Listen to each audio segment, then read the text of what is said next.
Hello, welcome to An Abundance of Books. My name is Julia and today is the start of a vlog. I watch a good number of booktubers, usually not because my tastes align with them, usually just because I enjoy their content, I enjoy the way that they talk about books. And there's one person who has an uncanny ability to pitch a book to me unlike anybody else. That person is Riley Marie, and I have no idea why, but this has happened multiple times. So much so that there are 3 books that she has recommended a couple of times, or enough for me to want to purchase physical copies, which is generally something that I don't do. I read like 75% from the library and then purchase books after I know that I already like them. But Riley Marie has given me such a sense of confidence that I paid money for this stack. These are all brand new too, so like I'm holding 60 bucks in my hand. Oof. No pressure. So what we're going to be doing in this vlog is going through all 3 of these books and telling you my thoughts on them. You might notice one of them is already pretty heavily tabbed. That book is Nettle Bone by T. Kingfisher. I'm almost done with it. When I started it, I wasn't sure if I was actually going to do this video, but I have a lot of things to say about this, so we're going to start here. This is a fantasy novel about a girl who has 3 impossible tasks to complete to save her sister. And part of the reason, it's not just Riley Marie that I bought this, it's also because under the hardback is this is Bone Dog, and I love him a lot. No spoilers yet, but it's going well. After that, we'll be going on to another these are all fantasy books, a genre that I don't read, and somehow Riley Marie has the power to do it. The second book is Legends and Lattes. This is by a few people, but I think Riley Marie was one of the first people that I saw to really be championing this book. It is about an orc who opens up a coffee shop, classic cozy fantasy. And then the last book is one that maybe other people didn't think that she pitched great, but this sounds like the perfect book for me. It is Pestilence by Laura Thalassa. This is a fantasy romance, I think it's like mostly romance, about the 4 horsemen of the apocalypse coming to Earth and finding love. I have no idea what the tone of this is going to be, but I'm very excited to find out. So that's the vlog. I'll make sure to include clips of Riley Marie pitching everything so that you can agree with me that she's just great at pitching stuff.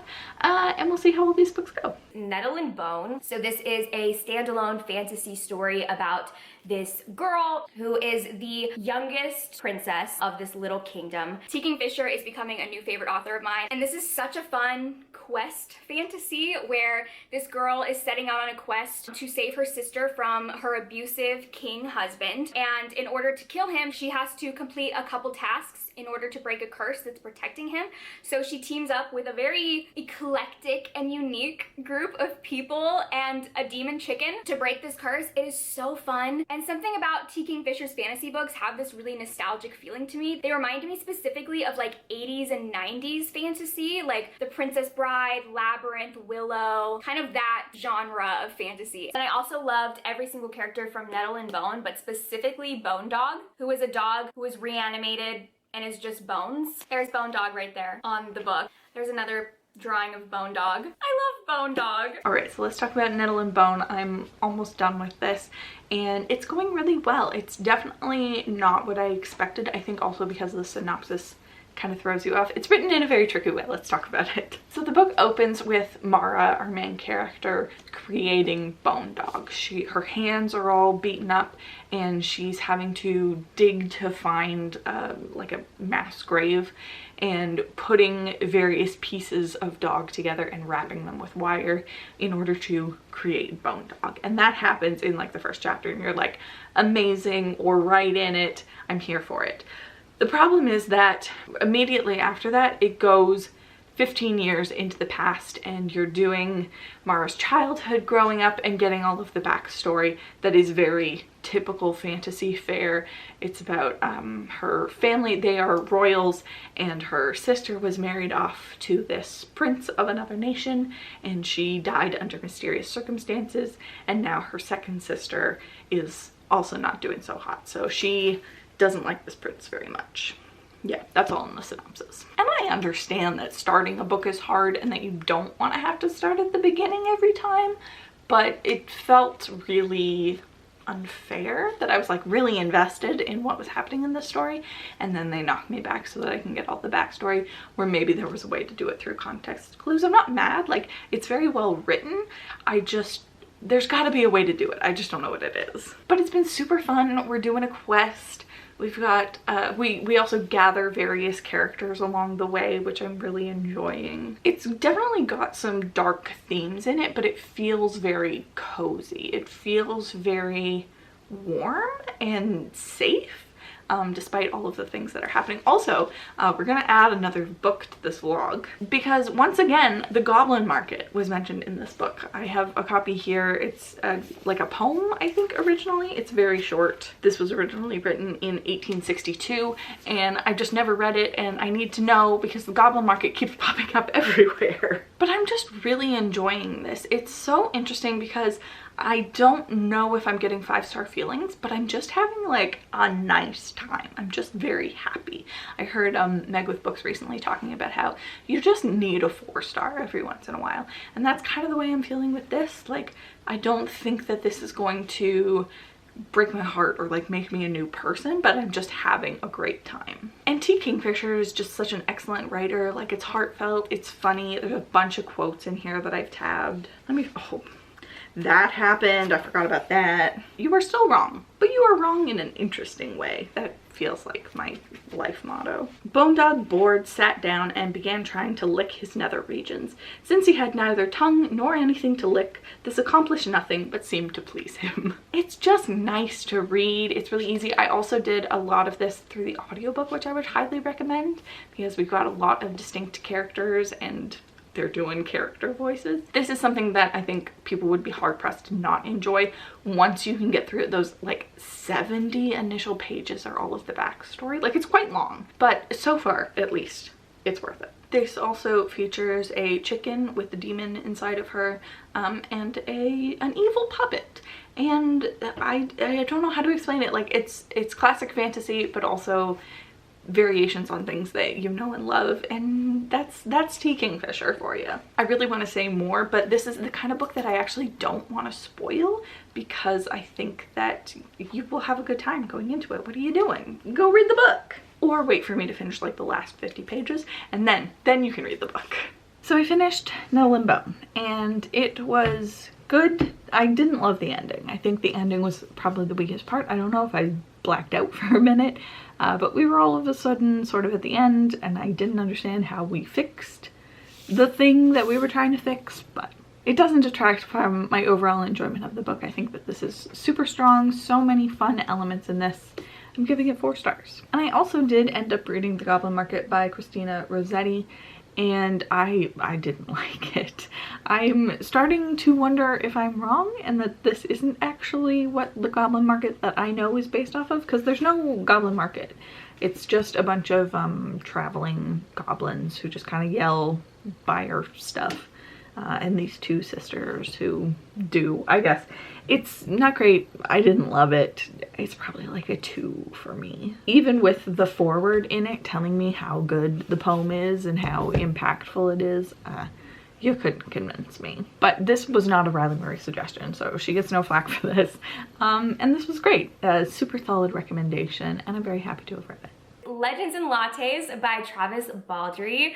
I talk about this book nonstop. This is a cozy fantasy book about this orc warrior who has now retired and has a dream of opening up a coffee shop. It's all just about her trying to have a successful business and all of the like neighbors and the like group of friends that she acquires through this process. It is so cute and adorable. So this book was originally self-published and then it was picked up by Tor. This is one of my favorite books. It is such a cozy, low stakes fantasy story. That is like the tagline for it. There is the cutest little like mouse creature who is a baker, and I would die for him. If you took the world and characters of Dungeons and Dragons and put them in Animal Crossing, That's what this is. This book is all vibes and cozy atmosphere. It is one of the most enjoyable, fun, relaxing books that I've ever read, and I feel like this is a book I would go back to a lot, and I absolutely think everybody should read it. Even if you don't like fantasy, it's so cute. So I have started Legends and Lattes by Travis Baldree. You'll notice there's 2 bookmarks in here. The red one is me, the black one is my husband, who has been reading this and really enjoying it, which I'm very happy for. And I'm really liking it too. It is very much cozy fantasy. Like, they weren't kidding when they say nothing happens in here.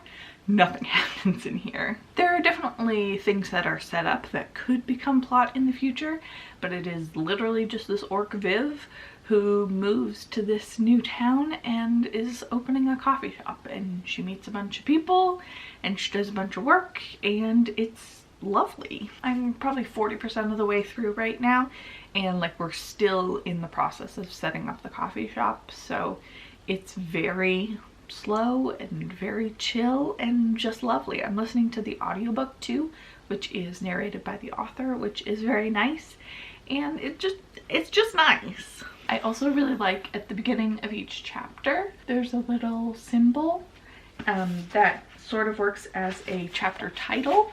Here's another one, so that thing eventually comes up during the chapter, and I love that. I always think that books should have chapter titles, but this works just as well for me. Yeah, it's lovely, it's charming, the writing is easy to get into while still feeling a bit sophisticated, and this is just such an easy recommendation. Am I gonna give it 5 stars? I don't know, but I can't imagine someone having a bad time in this, other than if you're worried about literally nothing happening. But I do think that this is a very good audiobook experience. If you are a cozy gamer, this is the perfect thing to do while running your farm or whatever. This does also just feel like something that I haven't really encountered before. I'm sure that there are things like it, but I think that probably the reason this is getting so much hype is just because people get worn out on the tropes that they see over and over again, and this is doing a really good job of feeling attainable and familiar while still being something a tiny bit different. It's very fun, and it's under 300 pages, so even though I started this today, I might finish it today. It might just kind of happen. Let's talk Legends and Lattes. I finished this a couple days ago. Needed a minute to get my thoughts in order, but I really enjoyed this. I think that the ending is definitely the weakest part. It definitely peters out where it should have more to it, but it's a lovely time. The other problem with the pacing is there's an epilogue, a Legends and Lattes story at the end, which I don't know if that was in the original version, but it's basically the prologue to the prologue, and it's fine, but it doesn't really do anything, and it just feels like we were already petering out and then we keep petering out. But anyway, not to dissuade anyone from reading this, I think that this was perfectly lovely, and I really liked that the audiobook is narrated by the author. It just really gives you that sense of what he's going for. It's interesting too, in the acknowledgements he talks about how this is a NaNoWriMo project, and I think if anyone wants to do NaNoWriMo, this is great motivation for it, because like, you don't have to have amazing plot and world building figured out right away. Like, this is a very gradual build of the coffee shop needs one more thing, let's add that, oh, and now we should add this. It just sort of flows really easily, and I feel like knowing it's a NaNoWriMo makes me recognize it and appreciate it more. Also, just as I finished this, the sequel got a cover, so that's very exciting. There's just so many fun characters in here, like Thimble's great, Amity's great, Pentree, like there's so many adorable characters in here that were super fun to read about. I think that this is a great suggestion overall. Like, it's very hard for someone to not love this.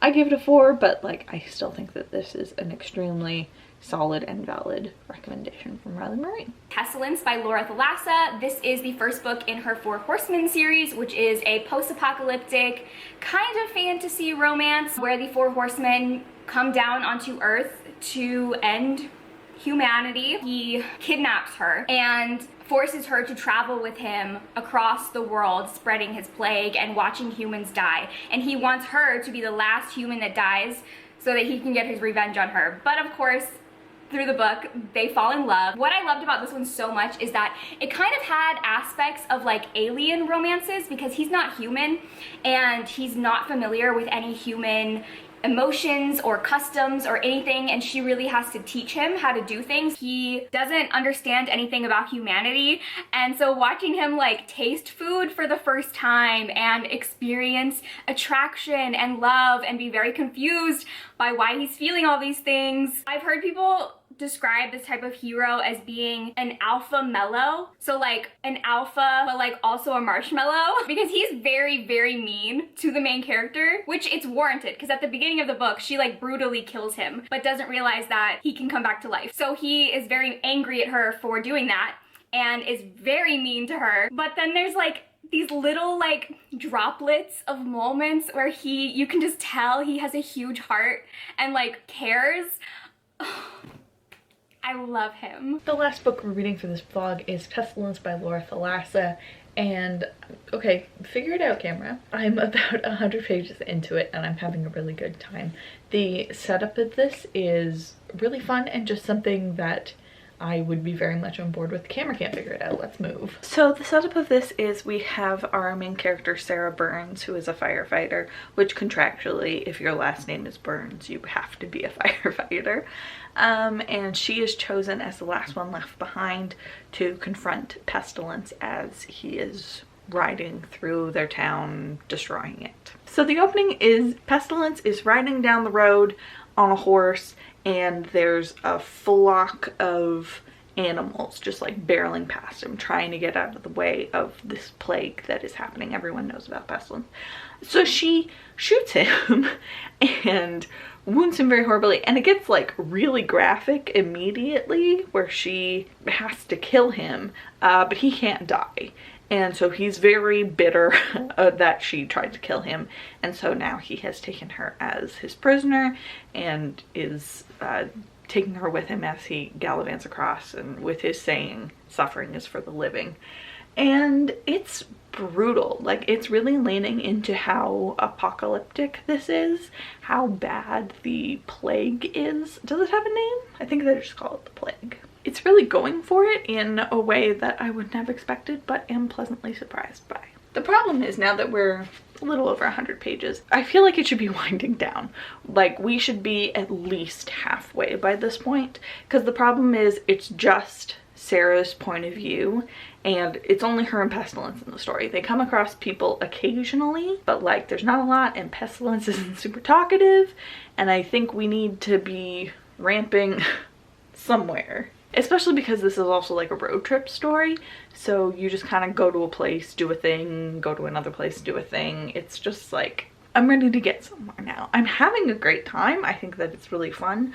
I think that the way that they're building romance in a story as unbelievable as this is doing pretty well. And I'm happy that I decided to pick it up. If I'm honest, I think we're going for 4s across the board in this video, but I wouldn't be mad at it. Like, this is the kind of book that I want to read, but isn't going to be a 5-star book.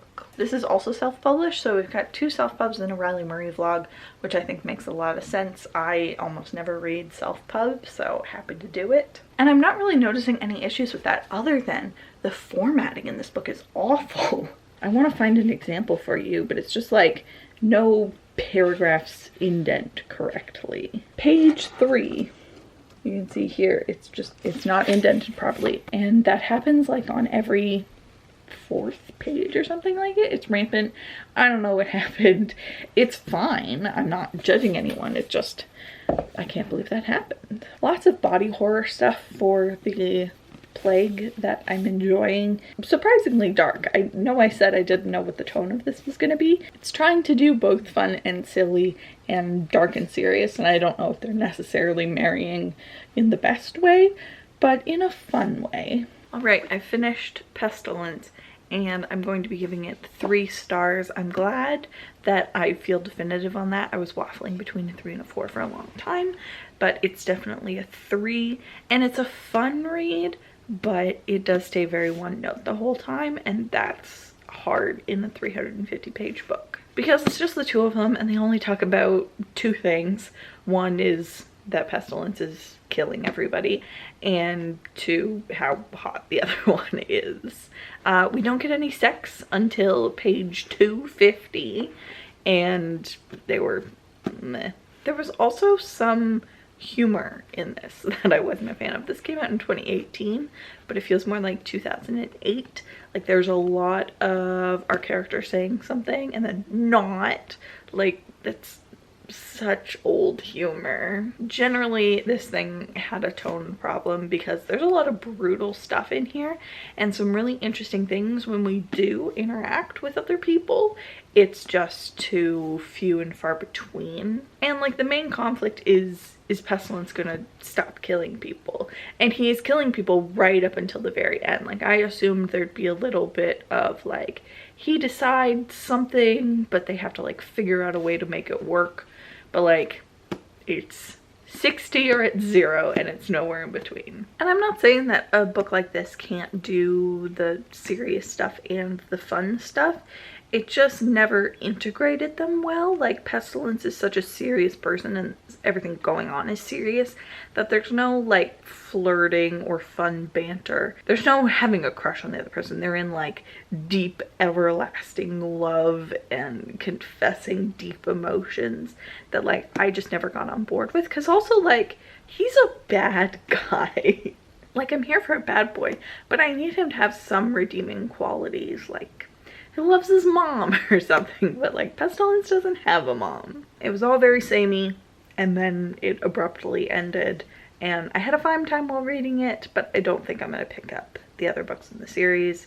I think I got the gist. Though I do still appreciate the recommendation and think that it was super fun for what it was. Especially reading indie romance. I don't read anything indie, but this was a nice dip in and definitely on par with a lot of traditionally published things that I've read. I would really love to read something that is very much in the style of this story. This is still very much, the pitch is something that I want to read, just a little bit of editing. So now we've come to the end of the vlog, and I want to say first of all, these recommendations were so much better than I even anticipated. I hadn't rewatched any of those clips about these books prior to reading all of them, and some of those suggestions are spot on.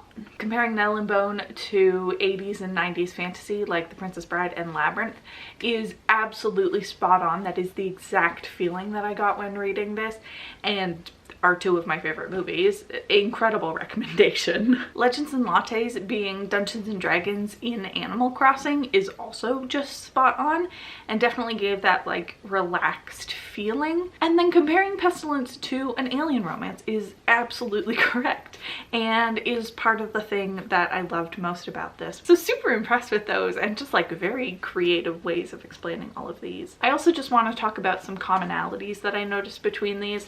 As I mentioned, 2 of these are self-pub, extremely high quality self-pub. 2 of them have ampersands in the title. Don't know if that's a common thing for Riley Marie or fantasy in general maybe. And again, all 3 of these are fantasy, some more strict fantasy, some more loose fantasy, but for a genre that I don't really read, having a 4, 4, and a 3, I will take it. Also, 2 of these were on Riley's favorites list. This was the 3rd best book of last year, and this was the 2nd best. No, swap those. Also, they all, but mostly these 2, feature a quirky cast of characters, which is something that I also loved about these, and I feel like is less something that you can specifically seek out. Like whenever there's a fun side character in any book, they are immediately my favorite part of it.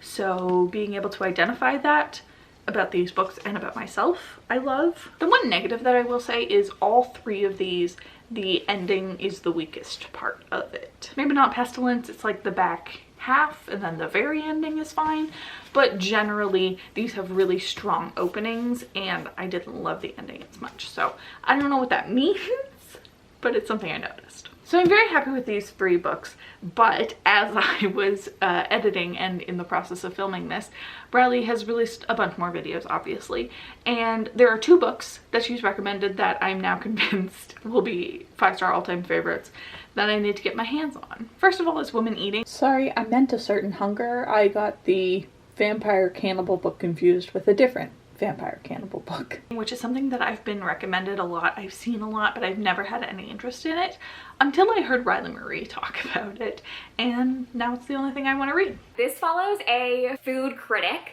named Dorothy, and we learn at the very beginning of the book that she is currently in prison for life for killing and eating a bunch of people, and she's telling her story. When she talks about her kills, it's like so fast, blink and you miss it, because to her it's just like a normal thing. Like, I woke up yesterday, I brushed my teeth, I murdered my boyfriend and I ate his kidney, I went for a run. When I read Evelyn Hugo and Daisy Jones, those are the only books that I've read that genuinely made me feel like that main character was a real person, to the point where I wanted to Google about them. I just thought I would be able to Google about them and find out everything about their lives, because they had to have been real people. And now with this. The second one is The World Gives Way, which was in her most recent vlog, and is actually a recommendation from a different booktuber for her, so it's Inception recommendations at this point, but that is going to be the best book of the year. This book has now emotionally destroyed me. Sarah, please expect to get a bill from my therapist for the emotional damage that you have just forced upon me, but this book is 5 stars. Even though none of these were 5 stars, my love for Riley Marie and my respect and complete adherence to her recommendations is still intact. So thank you for joining me. I was so happy to do this. I had a great time. I hope that you enjoyed as well, and I will maybe be doing a part 2 to this, but you will definitely see me in another video very soon. Bye-bye. Bye-bye now. Bye-bye.